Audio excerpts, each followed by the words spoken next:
Peace. Prince Ash here, back with another vlog. Number 50. I thought I'd make it special, but this isn't anything particularly special. I knew I was coming up to 50. And I said, fuck it, I might get someone on. And look, that will come down the line. I will get someone on for the buzz. Several people, actually. There's plenty of... Might even start a podcast to fuck. But anyway, 50. Here we are. 50 vlogs later. And it's going good. It's great, yeah. Really happy to see the interactions I've got, and the likes and the comments and the follows and the subscribes and the messages and everything. Fucking cool, man. And we're still growing. And let's hit 1,000 subs by next year. So why am I doing 50 right now? It's 20 past 1 in the morning here in Galway City, representing. And I've just been lying in bed listening to podcasts all evening. There's cool things going on in my life. I might be going on a few dates soon. Well, we'll say one. And I might be chatting to a few girls, whatever. I'll deal with that shitstorm if it happens. Anyway, fuck it. I'm chatting to a few girls and I'll go on a date with all of them and see who clicks the most. Or there's one in particular that I'm getting on really well with, so I think she might be the one. So anyway, yeah, didn't expect to be going into that, to be honest, in this video. But it's out there now. Secret's out. It is what it is.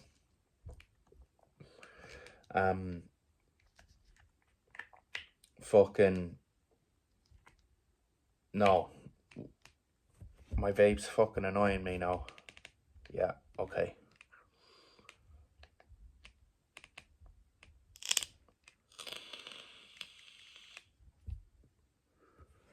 Anyway. My counselor / therapist, who I'm doing psychotherapy with, has been telling me about the authentic self, the blind self. These are all psychologist terms for things. And look, he's been telling me there's 4 things. It's the authentic self, the blind self, the parts of you don't see, the fucking, I don't even know. He named out 4 fucking things. And what I'm focusing on right now, I want to learn about the authentic self.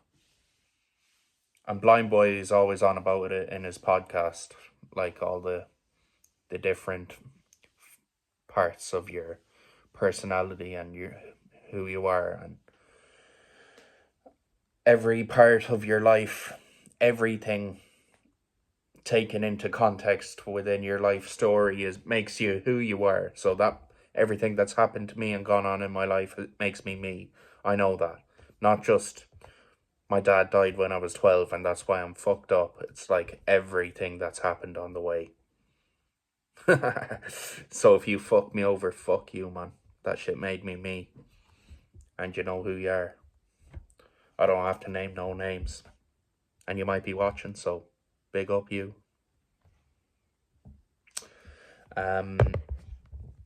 Anyway, so I'm in bed tonight and I'm yeah, I want to look into this a bit more. My therapist has been on about the authentic self. So I'll start there. I look up the authentic self on YouTube. Seeing as there might be some information there. The first video I click on was this Indian monk turned expat to the US who studied to become a psychotherapist, and he's talking about gaming addiction.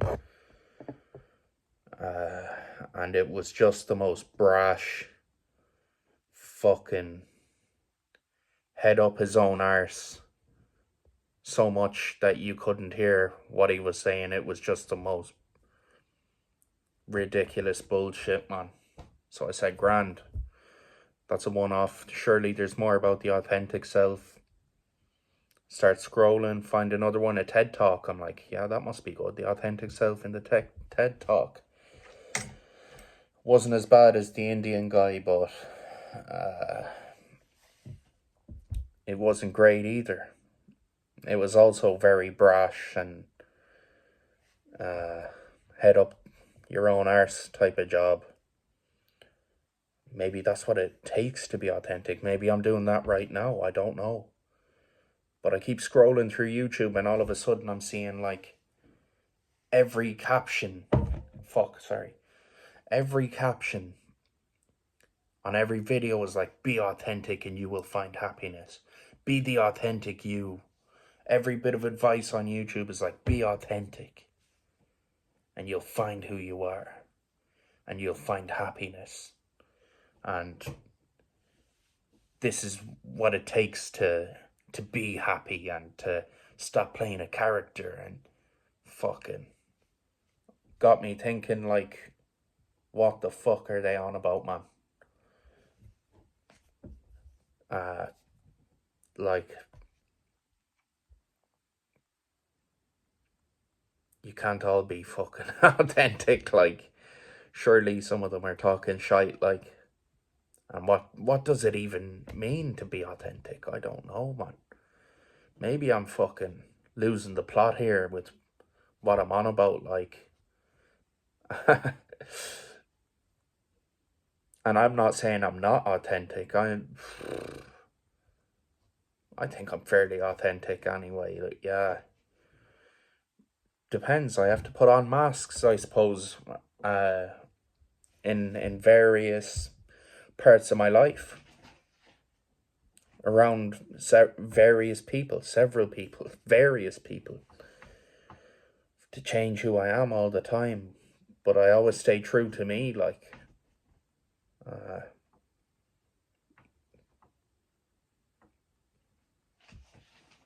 And I struggle with social anxiety, like, and it's fucking just, it makes life really difficult, and I get panic attacks, and I find that really difficult to deal with. Like, I get episodes, I start hearing voices, then I get a panic attack because I'm hearing the voices, and that goes on for a few hours, and it's an episode in itself, like, and that's been something I've been dealing with for a long time now. Now I can trace it back to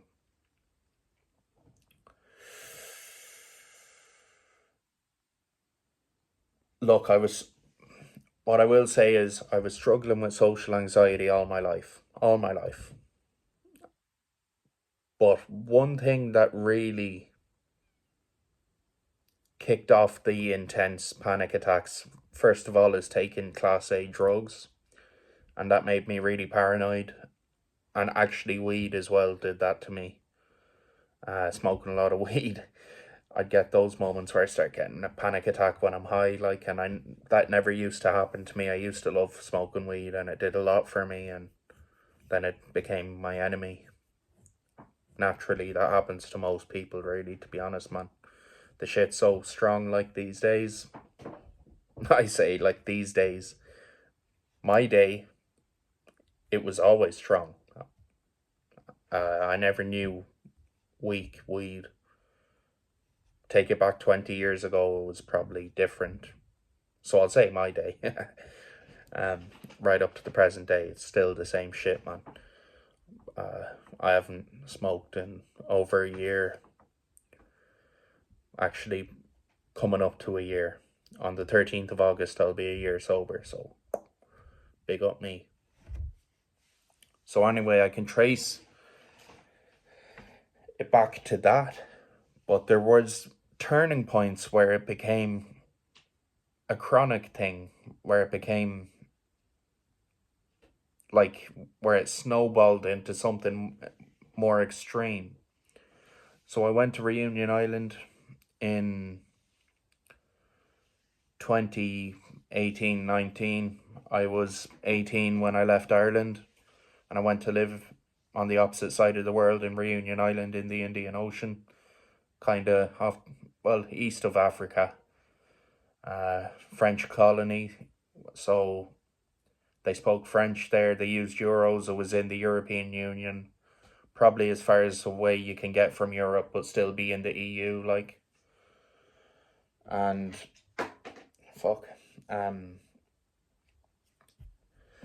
it was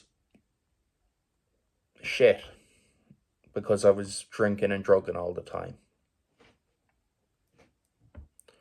I was away from my family. All bets were off. I was in addiction. Addiction came front and center in my life. And I couldn't stop, didn't know how to stop, didn't want to stop. Woke up every morning wanting to die, and I drown out and numb that away with drink and drugs. Now, why am I bringing this up? In Reunion Island at that time, I don't know what it's like now. I left Reunion Island in before COVID, a year before COVID.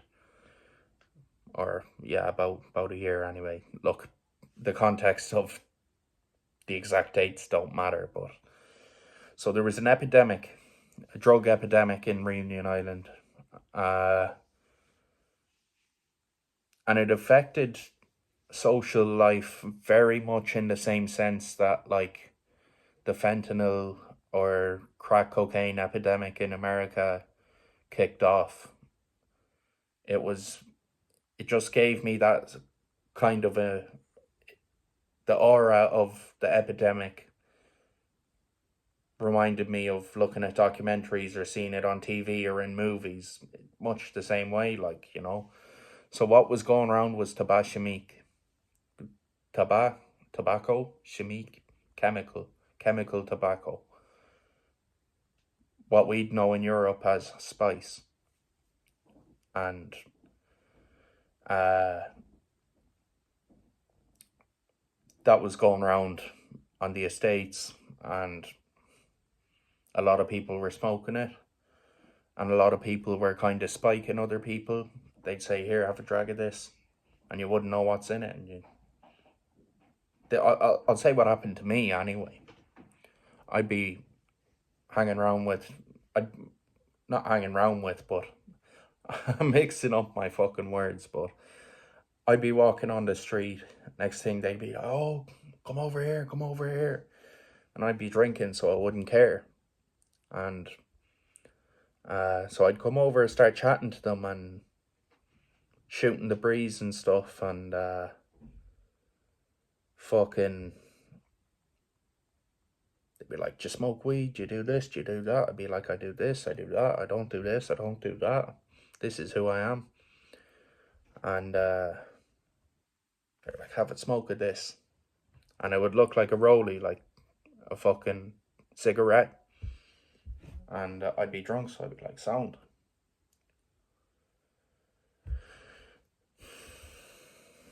And next thing, like, it was like I just descended into another dimension. All of a sudden, I'm not in reality anymore. It's a really intense feeling. Can't catch my breath, heart's going 90, hearing voices, panicking, in a full-on, the worst panic attack you can imagine. And it's like, if you've ever taken ketamine, it's like a really bad K-hole trip, or whatever the fuck you'd call it. A bad K-hole. And that happened to me, like, I'd say 6 or 7 times over there. And that might not seem like very much, but it's a lot. And I spoke about this before on the channel, and I'd liken it to getting hit in the head with a hammer. That's what it felt like. But like when I get an episode of psychosis now and a panic attack, that's it just reminds me, it brings me back to that, like. So I feel like that has a serious part to play. Now, if I'm being fully truthful, what was happening was I was getting bullied and harassed by local people, which to me is embarrassing because it takes my pride and it makes me look weak, or you know. And the crux of it is when you're drinking and you mix that shit with drink, you get those effects. I smoked it a few times sober, didn't touch the sides of me, you know, but when I was drinking, that's the effect it had on me. So these guys were giving me this in the hope that I'd get addicted and come back because that's what happened to them and their friends and locals. And you'd see people zombified walking around the streets and people passing out in the street and ambulances being called for people and, you know, that type of thing. And sometimes seeing people with no ambulances being called and they're just passing out there. And yeah, it was tragic enough, like.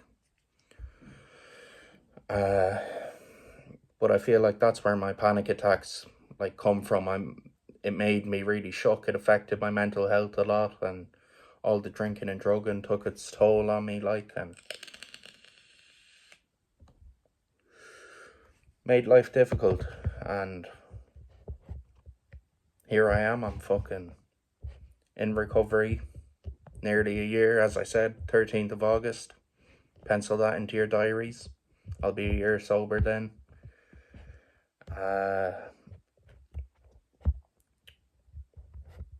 But I was shook as a hand at mass coming home.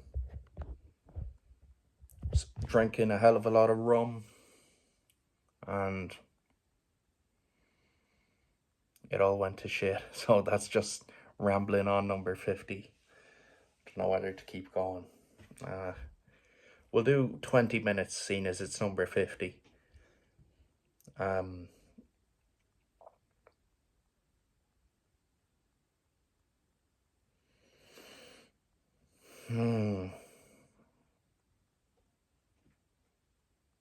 I'm glad to be free from that shit today and not have to deal with that. And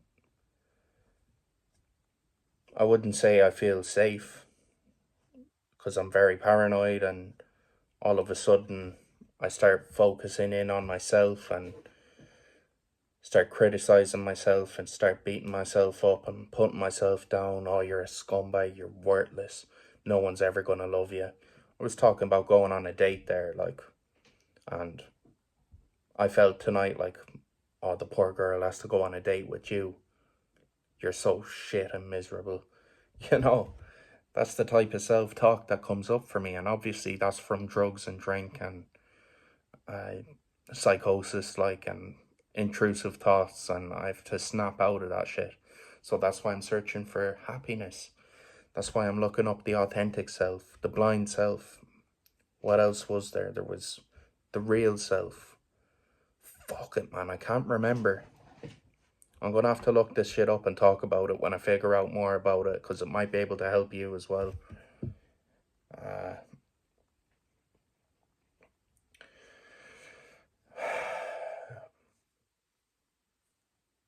The blind self, anyway, is the parts of you you don't see and how other people see you. Then there's the unknown self, the things you don't know about yourself and have yet to be discovered. And there's, yeah, obviously the authentic self. And I'm going to have to learn more about psychotherapy. Anyway, I've been working this new job for like over a month, and it made me realize I just want to devote my life to my music. and these vlogs as well, but fucking, I'm probably going to go to college in September and study music. I've picked out a nice course where they basically teach you how to write songs better and perform better. So I feel like that'll help me big time. I wrote a nice song tonight. I'm back in the studio tomorrow morning. Last track of the album being made tomorrow. And then I'm going mixing everything. And in about 2 months' time, the album will be ready. So, buzzing, man.